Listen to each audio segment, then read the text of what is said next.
नमस्कार। Chandrakant B Bhatt America से। इतिहास गवाह हैं। कुटुंब हो, समाज हो, देश हो, दुनिया हो, अगर जिस देश में, जिस कुटुंब में, जिस समाज में व्यक्ति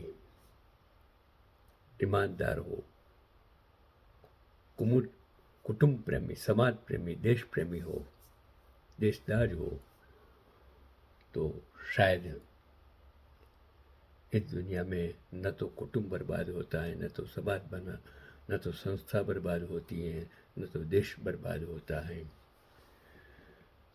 चांदी के गोले दागने वाला चूरू दुर्ग, मैंने राजस्थान का एक आर्टिकल्स पढ़ा कि चूरू दुर्ग का निर्माण 1739 ई में कांदलोत राठौड़ ठाकुर कुशल सिंह जी ने करवाया था।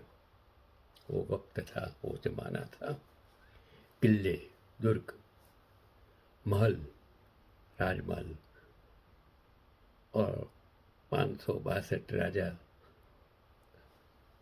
हजारों किले, हजारे महल, हजारे मंदिर, हजारों मंदिर हैं इस देश में। भारत की बात करता हूँ, मैं तो यूएस में हूँ। तो 1814 ई में बीकानेर के महाराजा सूरत सिंह राठौर ने जब चूरू दुर्ग पर आक्रमण किया तो चूरू के ठाकुर शिव सिंह जी ने बारूद के गोले दागे जो कि कुछ ही समय में समाप्त हो गए।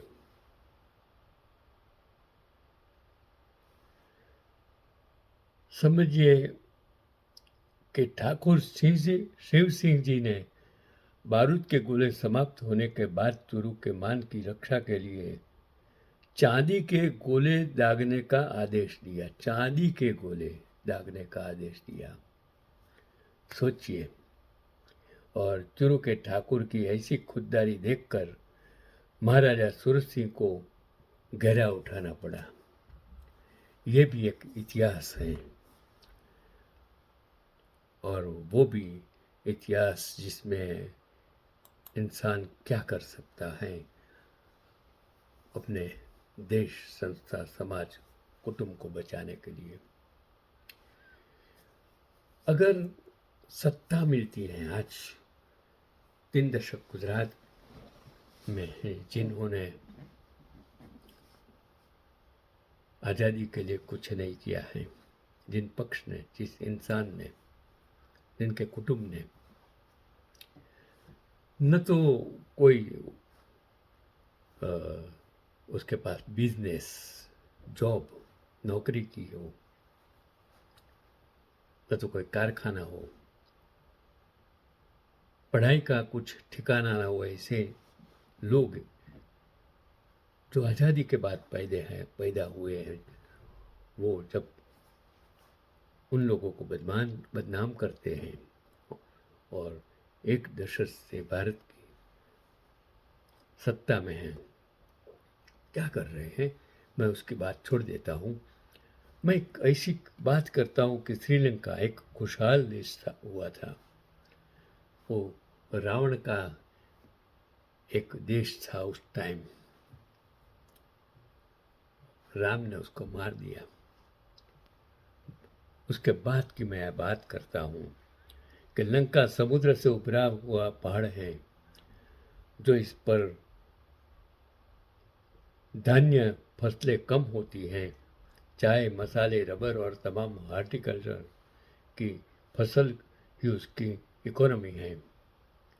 जहाँ भारत भी 70% आज भी खेती प्रधान देश है, और खेती दुनिया में सबसे बड़ी ज़रूरियात है, क्योंकि सबसे बड़े हवा, पानी और खुराक, इनके बिना इंसान जी ही नहीं सकता है। शिक्षा, स्वास्थ्य, प्रति व्यक्ति आय, प्रति व्यक्ति जीडीपी में लंका के आंकड़े वैश्विक स्तर के हैं, और कुल मिलाकर दक्षिण एशिया का सबसे समृद्ध देश श्रीलंका था। अभी दिवालिया है। प्रभाकरण को हराकर राजपक्षे और उनका परिवार हृदय सम्राट बन गया, जो आज विश्वगुरु हैं, हृदय सम्राट हैं। बहुमत में बहुमत मिला, जैसे 2 दफ़े बहुमत मिला और तीसरी दफ़ा वो फ्रैक्चर आदेश मिला, तो ताकतवर सरकार बनी। ताकतवर सरकार यानी बाजार, व्यापार, बैंक, अर्थव्यवस्था, कानून, कोर्ट और मीडिया पर पूरा कंट्रोल, जो आज भारत में है। आज श्रीलंका राजपक्षे परिवार की डिक्टेटरशिप है, एंड डिक्टेटर नोज एवरीथिंग। जब इंसान डिक्टेटर बन जाता है, सत्ता सर्वोपरि बन जाती है, तो दे नोज एवरीथिंग। डिक्टेटर को science, technology, history, civics, agriculture, banking, business, sports, space, radar यानी दुनिया की हर चीज़ के बारे में विशाल जानकारी होती है। जैसे आज एक इंसान पूरा इतिहास बदलने की कोशिश करता है और इतिहास को गलत साबित करने की कोशिश करता है, और खुद साइंटिस्ट, और उसने डॉक्टर मनमोहन, जो हार्वर्ड में पढ़े इंसान, रिजर्व बैंक के गवर्नर, फाइनेंस मिनिस्टर और प्राइम मिनिस्टर, और दुनिया के 5 इकोनॉमिस्ट में जिसका नाम था, उसको गलत साबित करने की कोशिश कर रहा है। डिक्टेटर भला आदमी होता है, उसकी नीयत में खोट नहीं होती।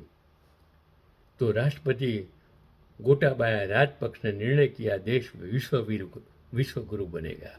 जैसे आज विश्वगुरु बनाने की कोशिश करते हैं, ऑर्गेनिक विश्वगुरु, जैसे उन्होंने सब सरकारी संस्थानें बेच डाली विश्वगुरु बनने के लिए।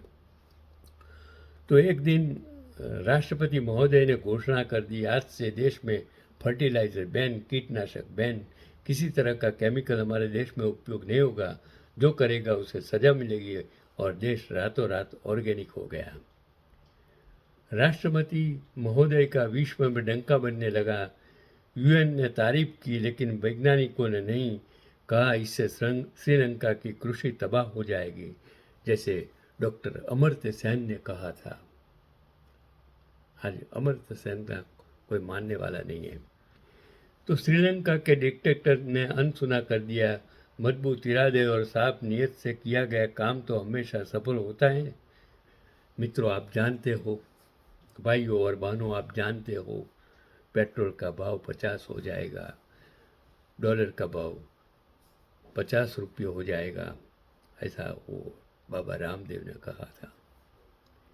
श्रीलंका की फसल तबाह हो गई, उत्पादन आधा हो गया और गुणवत्ता घटने से निर्यात के ऑर्डर कैंसिल हो गए। इधर कोविड ने टूरिज्म खत्म किया, तो इकोनॉमी को मिलने वाली विदेशी मुद्रा भी गायब हो गई।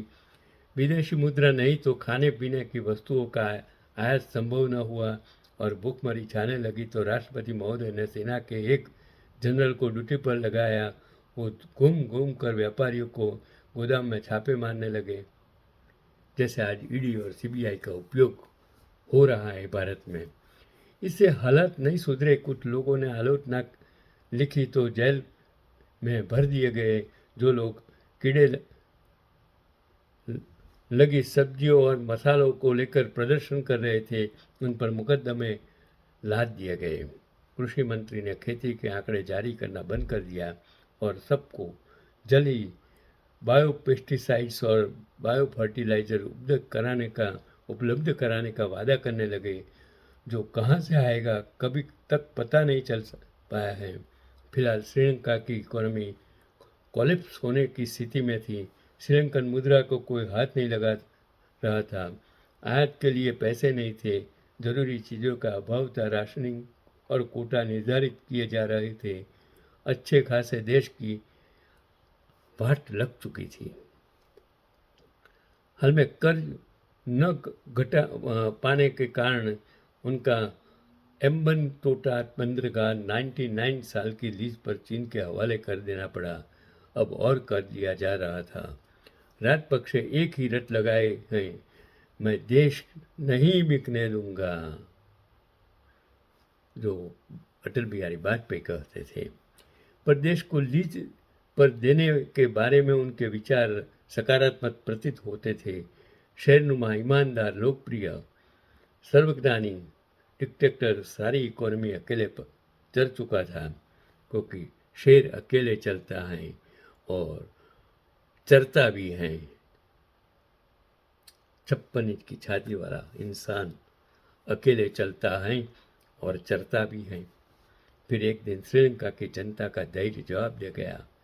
लोग घरों से सड़कों पर आ गए। सारे देश में लोग सरकार के खिलाफ डंडा लेकर दौड़ पड़े। सभी सरकारी दफ्तरों पर धावा बोल दिया। राष्ट्रपति जान बचाकर परिवार सहित देश छोड़कर भाग गए।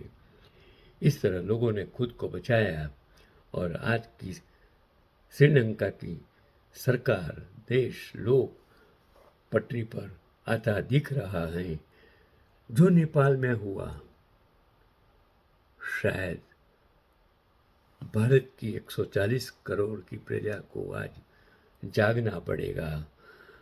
आप अगर नेपाल जैसे देश से, अगर बंगाल जैसे देश से, अगर श्रीलंका जैसे देश से नहीं सीख पाते तो आपका अंजाम क्या होगा, वो आपको सोचना है। अमेरिका में तो नो किंग जो आंदोलन चलता है उसको प्रेसिडेंट रिस्पेक्ट करता है, उस पर सैन्य बल, पुलिस दल नहीं अपनाता है, उसे लोकशाही कहते हैं। जहाँ लोकशाही में मीडिया बिक जाए तब समझ लेना, लोकशाही में संस्थानें बिक जाए, एमपी एमएलए बिक जाए तब समझ लेना कि वो लोकशाही खत्म होने जा रही है। उसको बचाना आपका काम है। और आप जब बचाएंगे तो गांधी के आत्मा को, सरदार के आत्मा को, नेहरू के आत्मा को शांति मिलेगी। यही आज का पैगाम।